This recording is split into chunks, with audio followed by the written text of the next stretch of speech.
Hello everyone, welcome back to our YouTube channel. Friends, कैसे हैं आप सब लोग? आई होप आप सभी बहुत अच्छे होंगे। देखिए दोस्तों, बात करने वाले हैं एसएससी जीडी की एक्सपेक्टेड कट ऑफ को लेकर के। दोस्तों देखिए, यहाँ पर जो डाटा आया है ना, वो दोस्तों आपके होश उड़ा देगा। जी हाँ दोस्तों, बहुत सारे कैंडिडेट्स बहुत ज़्यादा परेशान हैं कि सर इस बार की जो कट ऑफ है वो कितनी जा सकती है। क्या प्रीवियस ईयर के अकॉर्डिंग, जैसा कि देखा जा रहा है कि हर साल कट ऑफ में बढ़ोतरी होती जा रही है, तो क्या इस बार भी 2-4 नंबर कट ऑफ ऊपर जाएगी?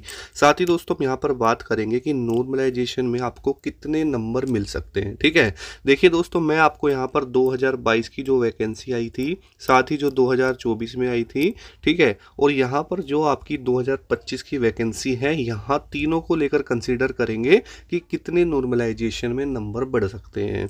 दोस्तों देखिए, सबसे पहले तो मैं आपको एक चीज़ समझा दूं। जब आपका 2022 को लेकर हम बात करते हैं, तो 2022 में जो नॉर्मलाइजेशन में नंबर बढ़े थे, जो मैक्सिमम थे, लगभग दोस्तों 14 से 15 नंबर तक देखने के लिए मिले थे। उसके बाद में जो आपकी वैकेंसी 2024 की रही थी, उसमें जो आपके नॉर्मलाइजेशन में नंबर देखने के लिए मिले, लगभग दोस्तों 25 से 26 नंबर के आसपास थे जो मैक्सिमम बढ़े थे। उसके बाद में जो अभी आपकी 2025 की वैकेंसी है, इसमें जो अभी कंसिडर किया गया है, लगभग 20 से 22 नंबर तक आपको यहाँ पर देखने के लिए मिल सकते हैं। यानी ये जो डाउट है ना दोस्तों, ये बहुत सारे कैंडिडेट्स का था कि नॉर्मलाइजेशन में कितने नंबर तक बढ़ जाते हैं। तो देखिए, तीनों का डाटा मैंने आप सभी को यहाँ पर दे दिया है। 2022 में 14 से 15 नंबर तक बढ़े थे, उसके बाद में 24 में 25 से 26, और 2025 में आपको दोस्तों 20 से 22 नंबर तक नॉर्मलाइजेशन में देखने के लिए मिल सकते हैं। ठीक है, अब देखिए, मैं आपको बताऊं जो कि डाटा देखा गया था, मैं आपको यहाँ पर क्लियर कर देता हूँ। पहले क्या हुआ था, सबसे पहले तो एक बात को सुनिए। पहले जब आपकी 2024 की जो वैकेंसी थी ना, आपने देखा होगा कि उसकी कट ऑफ काफ़ी अच्छी गई थी। वहीं पर जब दोस्तों उसका डाटा आया था, यानी आपको मैं बताऊं, लगभग जितना डाटा पहले 10,000 कैंडिडेट का था ना, वो फिलहाल लगभग दोस्तों मैं आपको बताऊं 2,000 कैंडिडेट का फिलहाल है। जैसे कहने का मतलब है, पिछली बार अगर 10,000 बच्चों के लगभग 60 क्वेश्चन ठीक थे ना, तो इस बार मात्र 2,000 बच्चों के ही 60 क्वेश्चन ठीक है। यानी आप देख सकते हैं कितना डिफरेंस अब आपको यहाँ पर देखने के लिए मिल रहा है। भाई साहब, मैं आपको बताऊं तो इस बार जो आपकी वैकेंसी है उसको लेकर अगर बात करते हैं, तो हुआ क्या है कि इस बार आपकी जो वैकेंसी है, लगभग 39,481 वैकेंसी है, जिसके लिए जो फॉर्म फिल हुए थे लगभग 52 लाख के समथिंग में हुए थे।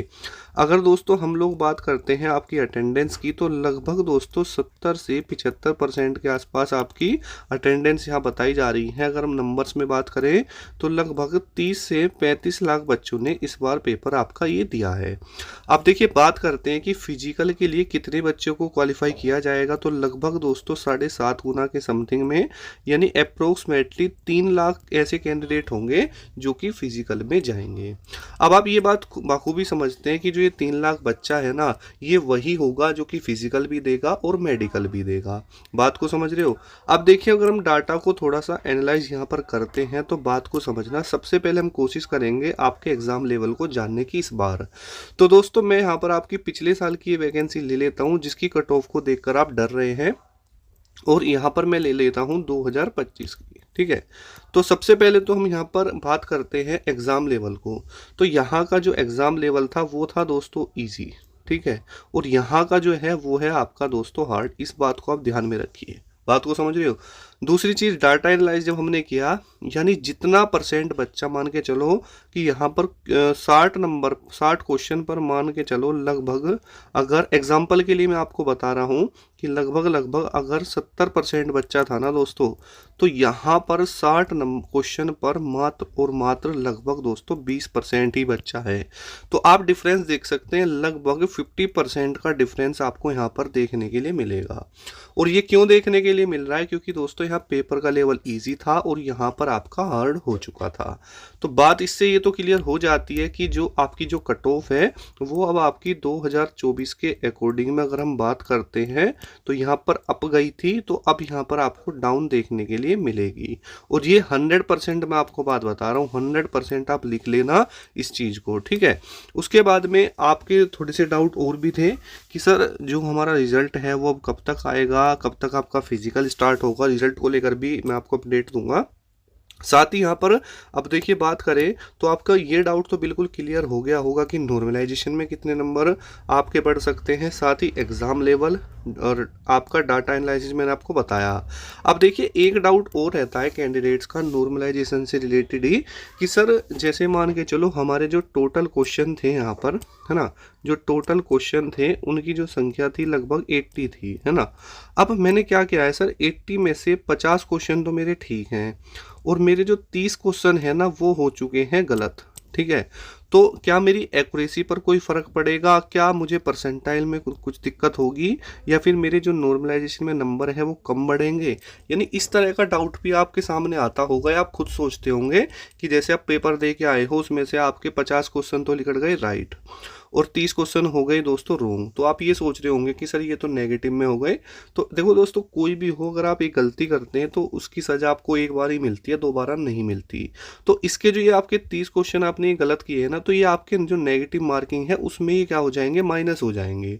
लेकिन जो आपका जो शिफ्ट का लेवल है, जैसे आपकी जो शिफ्ट का जो लेवल रहा है, ठीक है, उसके अकॉर्डिंग आपको नॉर्मलाइजेशन में नंबर मिलते हैं और वो सभी के बढ़ते हैं, ठीक है। मैंने ये चीज़ देखी है, मैं जब भी आपको इस चीज़ को यहाँ पर क्लियर कर रहा हूँ।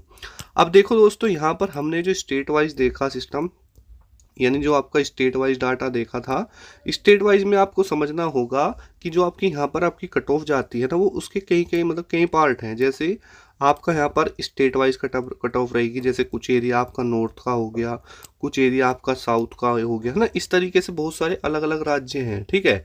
अब देखिए जो आपकी प्रीवियस ईयर कट ऑफ है वो आपने देखी होगी, तो ये तो बात क्लियर हो चुकी है कि उससे तो कम कट ऑफ रहेगी। अब देखो मैं आपको एक चीज़ समझाऊंगा, ध्यान से इस चीज़ को समझ लेना। जब आपका पेपर दोस्तों स्टार्ट हुआ था ना स्टार्टिंग में, ठीक है, तो उस टाइम पे क्या लग रहा था कि इस बार की जो कट ऑफ है वो पहले के मुकाबले क्या रहेगी दोस्तों, हाई रहेगी, है ना। उसके बाद धीरे धीरे क्या हुआ, जैसे जैसे आपका एग्ज़ाम आगे चला तो थोड़ा सा मॉडरेट लेवल हुआ, फिर थोड़ा सा डिफ़िकल्ट हुआ। यानी जब इसको दोस्तों ओवरऑल कंसीडर किया गया तो पता चला कि आपका जो एग्ज़ाम लेवल है वो दोस्तों काफ़ी इस बार हार्ड रहा है पहले पहले के अकॉर्डिंग।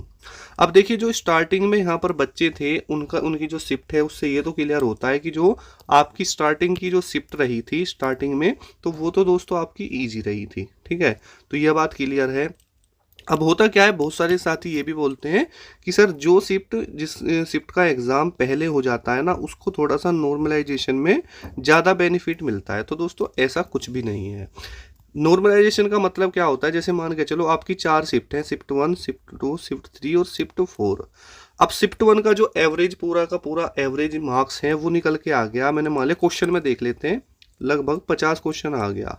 शिफ्ट 2 का आ गया 55 और शिफ्ट 3 का आ गया लगभग 60 और 4 का आ गया 70। तो आप इसमें से कौन सी शिफ्ट बोलोगे सबसे ज़्यादा वो जो डिफ़िकल्ट थी, तो आप बोलोगे कि सर ये वाली जो पहली शिफ्ट है ये सबसे ज़्यादा डिफ़िकल्ट है और सबसे ज़्यादा जो इजी शिफ्ट है ये आपकी 4 है, क्यों, यहाँ पर बच्चों का 70 है।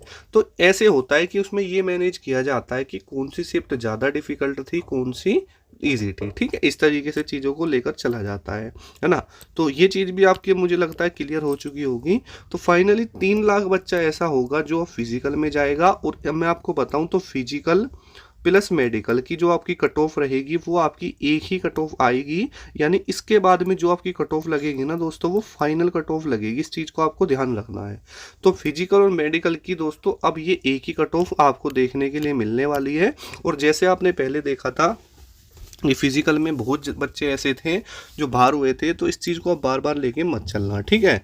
मैं आपको समझा देता हूँ। उसके बाद में देखिए बात करते हैं अगर हम सेफ स्कोर को ले करके, तो दोस्तों देखो अगर आप जनरल कैटेगरी में आते हो और आपका ऐसा एरिया है, जैसे मान के चलो कुछ डिस्ट्रिक्ट ऐसे हैं, जैसे मतलब कुछ स्टेट आपके ऐसे हैं जहाँ पर कट ऑफ काफ़ी हाई जाती है, ठीक है। जैसे यूपी हो गया, राजस्थान हो गया, मध्य प्रदेश, बिहार, हरियाणा, है ना। तो यहाँ के जो कट ऑफ है ना, मैं आपको बताऊँ जनरल कैटेगरी की अगर मैं बात करता हूँ तो लगभग ये मान के चलना अगर आप 60 से 62 क्वेश्चन के आसपास है ना तो आप सेफ हो, ठीक है।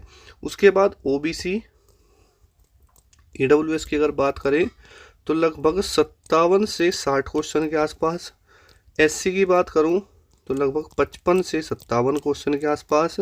दोस्तों एसटी की बात करते हैं तो लगभग 52 से 54 क्वेश्चन के आसपास अगर आपका बन रहा है तो आप ऐसे राज्य में सेफ हो जहां पर हाई कट ऑफ दोस्तों रहती है। ये मैं आपको मेल कैंडिडेट्स की यहाँ पर लेके चल रहा हूँ। उसके बाद दोस्तों बात कर लेते हैं फीमेल्स की। अगर फीमेल की बात करें, अगर आप जनरल कैटेगरी में हैं, ठीक है, और आपका जो स्कोर है लगभग जो बन रहा है 58 क्वेश्चन के आसपास बन रहा है तो आप सेफ हैं। अगर ओबीसी और ईडब्ल्यूएस की बात करें तो लगभग 55 क्वेश्चन के आसपास, एससी की बात करें तो 52 क्वेश्चन के आसपास, अगर एसटी की बात करें तो 50 क्वेश्चन के आसपास फीमेल के बन रहे हैं तो वो यहाँ पर सेफ है, ठीक है। बाकी और आपके जितने भी ऐसे स्टेट हैं जहाँ पर कट ऑफ कम जाती है वहाँ पर आप दोस्तों -5 क्वेश्चन करके रख लेना, ठीक है। ये आपकी जो कट ऑफ है डाउन इस बार हर जगह की रहने वाली है। अब देखो बहुत सारे स्टेट है, सबकी अलग अलग नहीं बताई जा सकती, बस ये है कि आप अपने प्रीवियस ईयर कट ऑफ देखो और -5 क्वेश्चन वहाँ पर रख लेना, ठीक है। बाकी कमेंट सेक्शन में जरूर बताना कि आपके कितने क्वेश्चन ठीक बन रहे हैं। मिलते हैं नेक्स्ट वीडियो में। जय हिंद, वंदे मातरम दोस्तों।